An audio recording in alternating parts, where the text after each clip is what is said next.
Здравейте, добре дошли в новото видео. Включвам се директно от Лозана, където днес и още няколко дена се провежда Лозана Поляна Фест. И днес ще ви направя съпричастни с него. На Лозана Поляна Фест има много хора, които произвеждат техни си нещица, занаятчии, разни вкусотики. Това всичкото ще ви го покажа днеска. Ще има концерт в края на деня, който не знам дали ще мога да заснемам поради копирайт причините. Тук минават разни коли, може би е шумно и не ме чувате. И общото взето ще ви направя съпричастен с най-интересното. Ще ви покажа всичко каквото има на Лозана Поляна Фест. А вие харесате това видео, абонирайте се и гледайте видеото до край. Между другото, искам да напишете в коментарите тези борове дали са ви познати.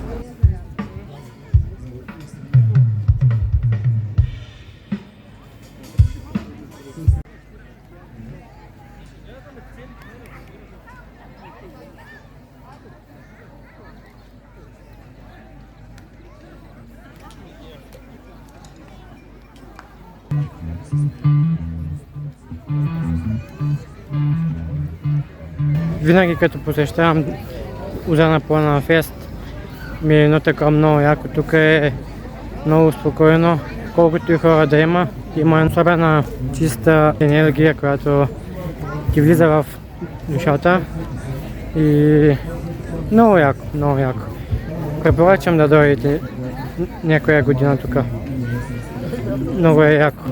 Приятели, сега ще ви покажа едно местенце, на което правят от глина разни чашки и дори прибори. Мишено отзор бях. Има точно там бяла глина. Вече му гледам дизайн. Ще е също много Добре. Може да се повъртиш, ако трябва нещо. Стават за нея.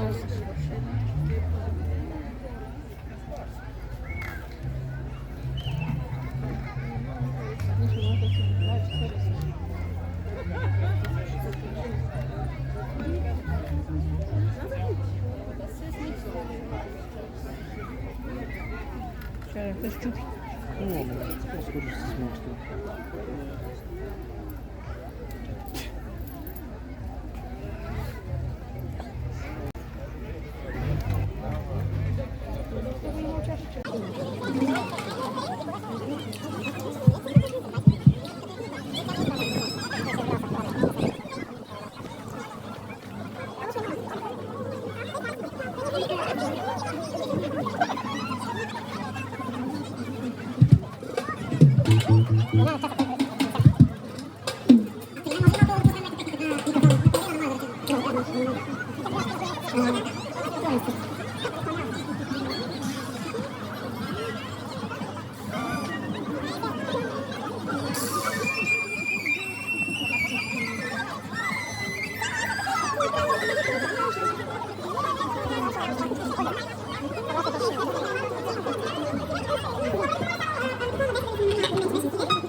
Może nie dają pieniędzy, bo i check.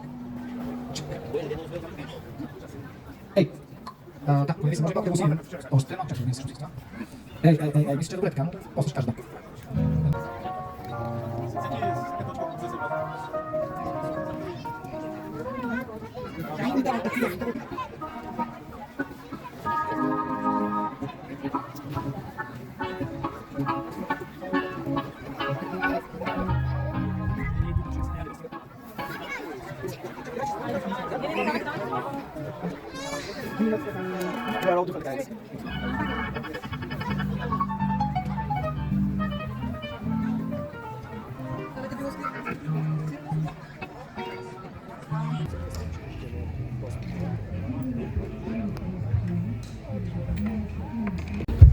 хора, намираме се пред една от сергиите тук, на като се намира организация Зелени Балкани. И сега момичето ще ви обясни с какво точно се занимават. Здравейте, намираме се в Лозана, на фестивал Лозана и сме тук от Зелени Балкани, която намираме се в Стара Загора. В ръката си в момента държа шелов на Харис, който реално не се среща в България, единствено се среща в северна и централната част на Америка. Попаднал е тук, защото едното му крило е недъгаво, понеже котка го е нападнала и реално остава в центъра до края на живота си. В центъра реално помагаме на различни видове животни, диви животни, основно птици и се занимаваме с това да възвърнем дивотата и да запазим дивата България, като много често годишно получаваме около 3000 пациента, като отглеждаме птиците и им помагаме да се възстановят и тези, които са годни да се възстановят, ги връщаме в дивата природа, като те продължават нормалния си живот. Тези, като Харис, например, остават при нас под нашите грижи и реално си остават при нас на края на живота си, като имаме доста такива птици, но и голяма част от тях се освобождават.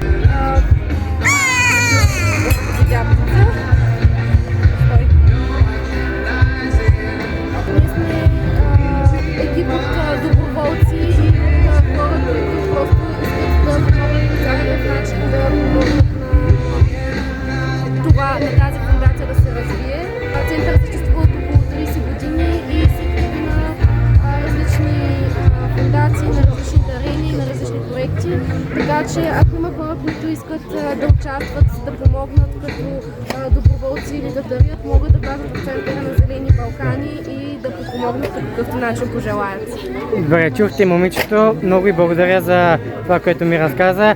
Дано има много добри хора и да помогнат. Благодаря. Ти си магиосник и по някое време сега започни да слагаш картите една по една в ръката ми, този път с лицето надолу, без да ги обръщаш, така. И когато усетиш нещо, просто спри. Не когато спра да говоря, защото аз не трябва да спирам да говоря, за да забавлявам хората. Когато просто усетиш нещо, спри без да обръщаш картата, без нищо, довери се на вътрешния си глас. На тая карта спря. Сигурна си. Не на следващата, на тая. Ако искаш следващата, може да сложиш, ако искаш оставаме на тая. На тази. Според теб искам да те попитам, колко карти според теб тук има в това нещо? Колко карти? Знаеш и няма никакво значение. Виждам, че се чудиш. Ти просто от цялото разбъркано тесте извади няколко карти и се довери на вътрешното си усещане на магиосник и каза: ей, тая е моята карта, аз няма да я пипам, за да не кажеш, че съм нагласил нещо. Вземи я сега и я покажи високо на всички хора, на коя карта спря. Аплодисменти за Ивет, защо я побирате? Ами, миличка, мисля, че ти вече си изпечен фокусник. Заповядай, седни си. Аз сега ви оставам в ръцете на Мат Мърдок, който ще ви покаже няколко фокуса. Запомнете, най-важното е да имате въображение и да вярвате в магията и доброто. Тогава магията ще бъде навсякъде около вас. Магията е за хората, които имат очи да я видят и душа да я почувстват. Запомнете това от мен. Сега ви оставям на Мат Мърдок, който ще завърши магичният клас тази вечер. Аплодисменти за него.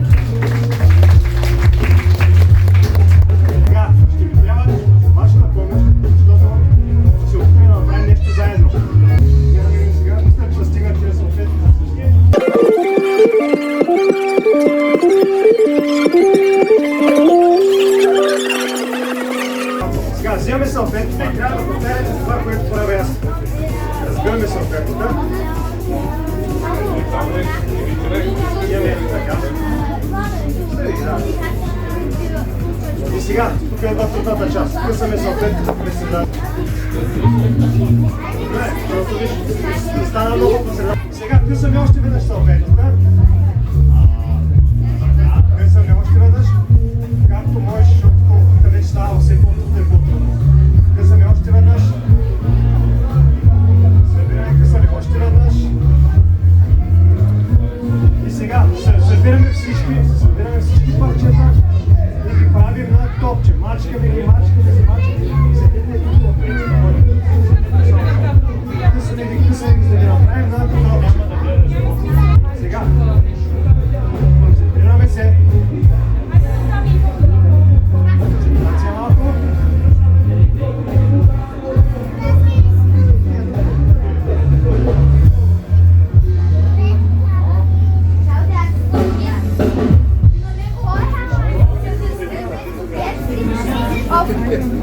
Значи се концентрира достатъчно.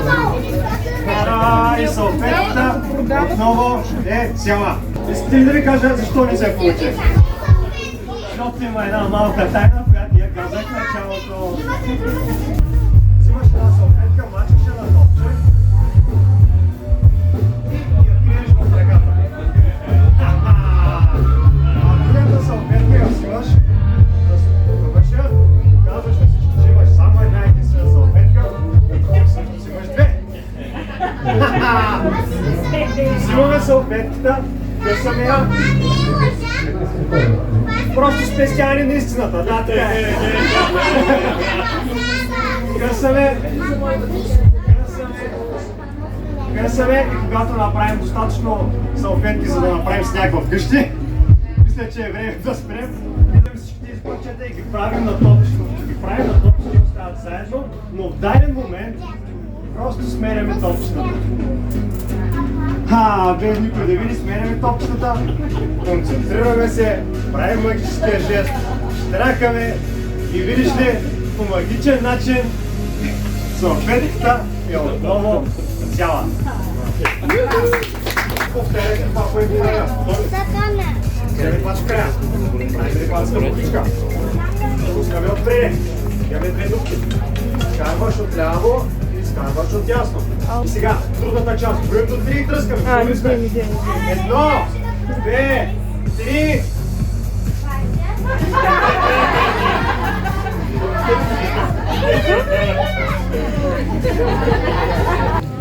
Приятели, взех си една крафт биричка.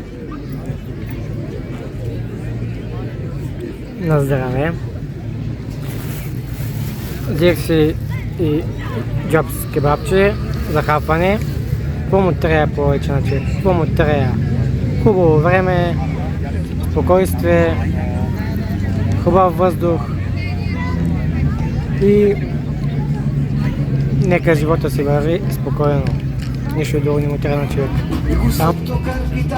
Mi gusta cantar el son, mariachi me acompaña cuando canto mi canción. Ay, ay, ay, ay, ay, ay, mi amor, ay, mi morena de mi corazón. Ay, ay, ay, mi amor, ay, mi morena de mi corazón. Y siga.